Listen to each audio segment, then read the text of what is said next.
तो बाबा साहब ने कहा कि जो तुम्हारे शंकराचार्य हैं उनसे ज़्यादा मेरे सहयोगी पढ़े लिखे हैं, विद्वान हैं, हर चीज़ में आगे हैं, लेकिन तुम उनको शंकराचार्य स्वीकार नहीं कर सकते। इसलिए बाबा साहब ने कहा कि हिंदू धर्म में सुधार की कोई गुंजाइश नहीं है, इसे सिर्फ लात मार के छोड़ा जा सकता है। और उस संकल्प को बाबा साहब ने 14 अक्टूबर 1956 को पूरा किया और कहा कि मेरे अनुयायी मेरे पीछे पीछे बुद्ध की शरण में आएं और बुद्ध धर्म को अंगीकार करें।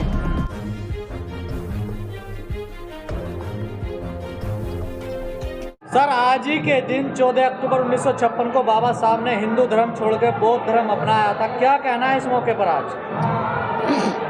बाबा साहब से जब बाबा साहब ने 13 अक्टूबर 1935 को ये घोषणा की कि मैं हिंदू धर्म में पैदा हुआ, ये मेरे बस की बात नहीं थी, लेकिन मैं हिंदू धर्म में मरूंगा नहीं।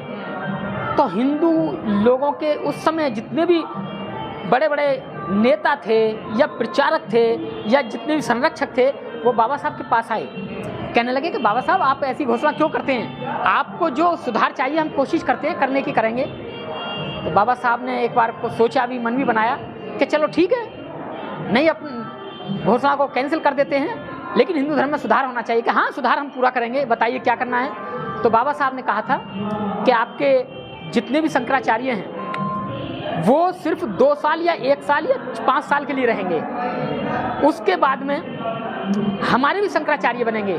बाबा साहब ने उस वक्त अपने सहयोगियों के नाम बताए कि ये आप इनको शंकराचार्य बनाइए, तो मैं समझूंगा कि हिंदुओं में बदलाव आया है और हिंदू धर्म अब बराबरी का धर्म हो गया है।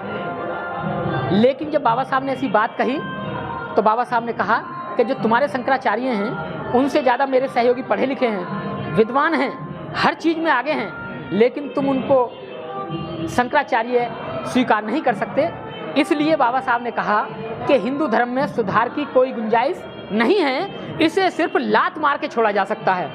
और उस संकल्प को बाबा साहब ने 14 अक्टूबर 1956 को पूरा किया और कहा कि मेरे अनुयायी मेरे पीछे पीछे बुद्ध की शरण में आएं और बुद्ध धर्म को अंगीकार करें। और बाबा साहब को ये पता था कि ये हिंदू धर्म के जो लोग हैं ये वो लोग हैं कि इनका कोई रूप नहीं है, कोई आकार नहीं है।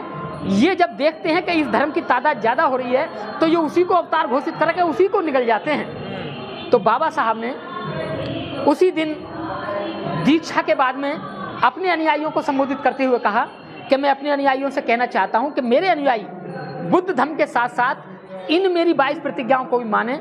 और वो प्रतिज्ञा ये समझ लीजिए कि आज हिंदू धर्म की रीढ़ की हड्डी तोड़कर उसकी कब्र दफनाने का काम कर रही हैं। बाबा साहब की 22 प्रतिज्ञाओं का असर देखिए, मंत्री पद छिन जाते हैं। 22 प्रतिज्ञाओं का असर देखिए, लोगों की मृत्यु हो जाती है।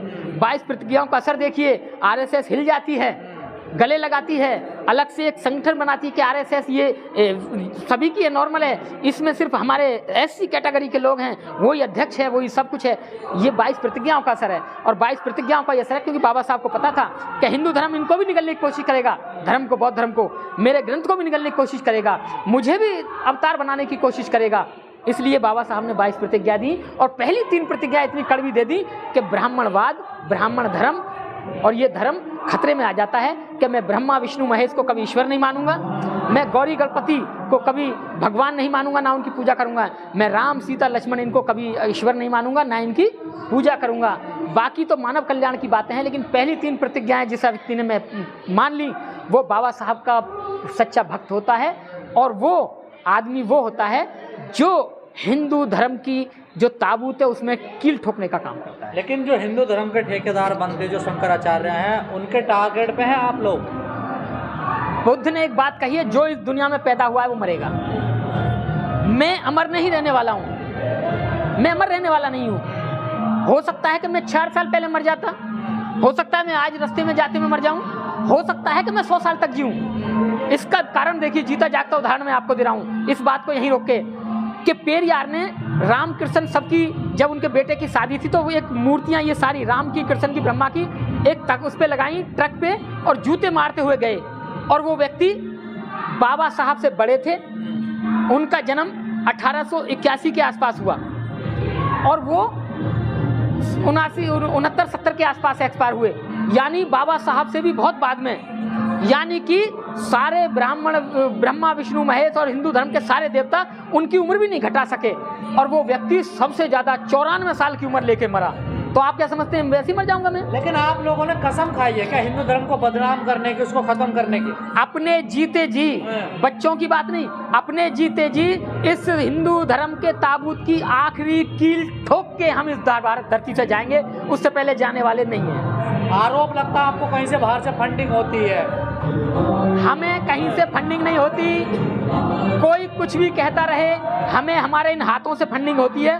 कमाते हैं तो खाते हैं, वरना हमें कौन फंडिंग देगा? सुधार हो रहा ना हिंदू धर्म में, देखिए हिंदू धर्म में कोई सुधार नहीं है, ये मेरे पुरखे कह गए। जब वो इतने बड़े पुरखे कह गए तो मैं तो छोटा सा अदना सा आदमी हूँ, उनके बराबर में अनपढ़ आदमी हूँ, उनके बराबर में अनपढ़ आदमी हूँ, वरना मैं 100 ब्राह्मणों के बराबर अकेला हूँ और बाबा साहब 1000 ब्राह्मणों के बराबर अकेले थे। अब तो ये आरोप भी लगता है आप अम्बेडकरवादियों पे कि आप पिछड़ों को भी गुमराह कर रहे हैं, वो भी बगावत करने लगे। देखिए जो बिछड़ा है हमारा भाई, जो हमसे बिछड़ा है वही पिछड़ा है, वो हमारा भाई है। अब हमें यकीन हो गया कि उन्हें भी साथ लेके चलना पड़ेगा, और जैसे इन्होंने झुंड बना के हमारे महापुरुषों को मारा है, हमें भी झुंड के साथ रहना होगा। इसलिए हम अपने पिछड़े भाइयों को इकट्ठा कर रहे हैं, उनको जागरूक करने का काम कर रहे हैं और उन्हें करते रहेंगे। और हिंदू धर्म को जहां से आया था, जहां से बना था, जहां से पैदा किया था, इसको वहीं दफनाने का काम हम जीते जी करेंगे। पर दलितों को क्या दिक्कत है हिंदू धर्म से? देखिए अगर हिंदू धर्म है तो ही दलित हैं, अगर हिंदू धर्म नहीं है तो हम दलित नहीं है, फिर हम इंसान हैं। ऐसा कैसे? अगर हम हिंदू धर्म में हैं तो वहाँ ब्राह्मण, क्षत्रिय, वैश्य, शूद्र, अतिशूद्र, बिछड़े, पिछड़े, नीच, अछूत, पता नहीं क्या क्या है। और जब ये हिंदू धर्म ही नहीं रहेगा तो हम आदमी है, फिर ना ये ब्राह्मण, क्षत्रिय, वैश्य ना रहेगा। सनातन है अब हिंदू धर्म का बात। सनातन, इनके बाप को भी नहीं पता सनातन क्या है। सनातन बुद्ध का शब्द है, सनातन बौद्ध धर्म से आया है। मैंने पहले भी आपसे कहा, वो इन्होंने हम इनको निगलने की कोशिश की बौद्ध धर्म को, लेकिन वो तो परम पूज्य बोधिसत्व बाबा साहब दुनिया में आ गए, उन्हें ज्ञान हो गया, उनको शिक्षा दीक्षा मिल गई और वो इतने पढ़ लिख गए, और उन्होंने आज ही के दिन इस हिंदू धर्म के खाल उतार के ये कह दिया, ये इधर और ये इधर, ये इधर निकाल के गीदड़ अलग कर दिया, और जो उसकी खाल पहन रखी थी ना भेड़ की, वो अलग कर दी और दिखा दिया। सनातन बौद्धों का शब्द है, इनका कोई सा नहीं। आज कोई कहता है देखा आपने हिंदू धर्म, सब सनातनी पे आ गए, और जब हम मिलकर सब कहेंगे सनातन सनातन, तो ये कहेंगे नहीं हमारा तो ब्राह्मणी धर्म है, ये वहीं आएंगे। तो बौद्ध भी तो विष्णु के अवतार है ना। देखिए बुद्ध किसी के भी अवतार नहीं है। जिस व्यक्ति ने ये कहा हो कि मैं एक साधारण इंसान हूं और कुछ तुच्छ लोग, अज्ञानी लोग उन्हें अवतार घोषित करें, भाई जिसने खुद कहा है उसकी बात मानी जाएगी या कोई दूसरा कहे उसकी मानी जाएगी? बात उसकी मानी जाएगी जो उस व्यक्ति ने खुद कही हो। जब वो व्यक्ति खुद कह गया कि मैं एक साधारण आदमी हूं, तो ये कौन है कहने वाले पिद्दी ना पिद्दी के शोर हुआ कि बुद्ध विष्णु का अवतार है? इन मूर्खों को कुछ नहीं पता है, ये मूर्ख हैं। हिंदू धर्म अज्ञानता पे टिका हुआ है, और जिसको ज्ञान हो जाता है वो हिंदू धर्म की श्रेणी से निकल जाता है, उसको मार देता है। तो आप नहीं मानते कि जो बौद्ध धर्म है ये भी हिंदू धर्म का इकाई है? नहीं, हिंदू धर्म बुद्ध धर्म दोनों अलग अलग हैं, एक पूरब है तो एक पश्चिम है।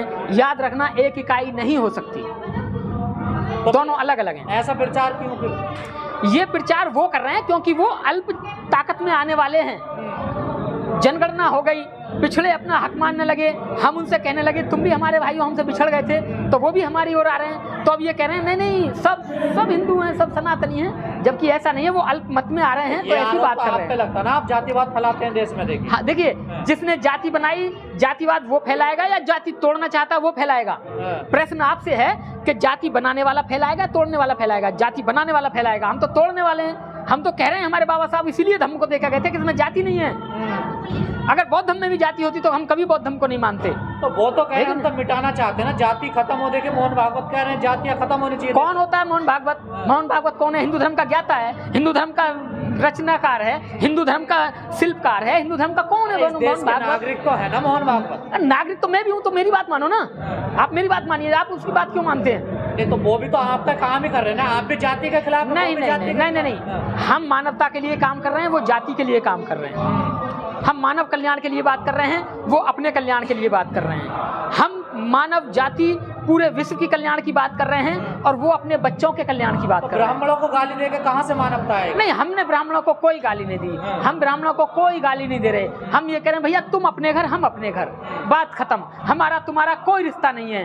पहले तुम हमें रोटी बेटी देने से बचते थे, अब हम तुमसे दो हाथ दूर हैं। अब हमें इस मत कहो कि ना तुम भी हमारे भाई नहीं, हम तो थे ही नहीं, पहले तुमने कहा है। अब हमें गले मत लगाओ, अब हम तुम्हारे गले नहीं लगेंगे। पहले तुमने नहीं लगाए, अब हम नहीं लगेंगे। उनके देवी देवताओं पे आप कटाक्ष करते हैं। देखिए देवी देवता, ये देवी देवताओं के हमारे बीच की बात है। दलाल इसमें बिल्कुल नहीं आएंगे। वो चाहे दलाल आरएसएस के लोग हों, चाहे मोहन भागवत हो या कोई भी हो, देवताओं में अगर ताकत है तो वो सीधी हमारी उनकी लड़ाई है। वो हमें भस्म कर दें, वो हमें भूखा मार दें, वो हमारा कुछ भी कर दें, ये हिंदू धर्म के रक्षक बीच में नहीं आने चाहिए। आप पे आरोप लगता है कि आप दूसरों धर्मों के खिलाफ तो बिल्कुल भी नहीं बोलते। हम किसी धर्म के खिलाफ नहीं बोलते। जिस परिवार में आग लड़ाई होती है, जिस परिवार में कोई गलत काम होता है, आवाज उसी परिवार से उठती है। हम भी पहले इसी हिंदू धर्म के हिस्सा माने जाते थे, तो हम विरोध भी इसी धर्म का करेंगे। हम मुसलमान थे ही नहीं, हम सिख थे ही नहीं, हम क्रिश्चियन थे ही नहीं, हम जैन थे ही नहीं, तो हम उन धर्मों की बात क्यों कर रहे हैं? देखे हमें कभी करते हुए किसी धर्म की बात नहीं। हम इस धर्म में माने जाते थे तो हम इस धर्म की बात कर रहे हैं। अब इस धर्म में है ही नहीं तो हमारा उनसे लेना देना कोई नहीं। हमारा तो तलाक हो चुका है, 3 तलाक, तलाक तलाक तलाक, हिंदू धर्म से तलाक। लगा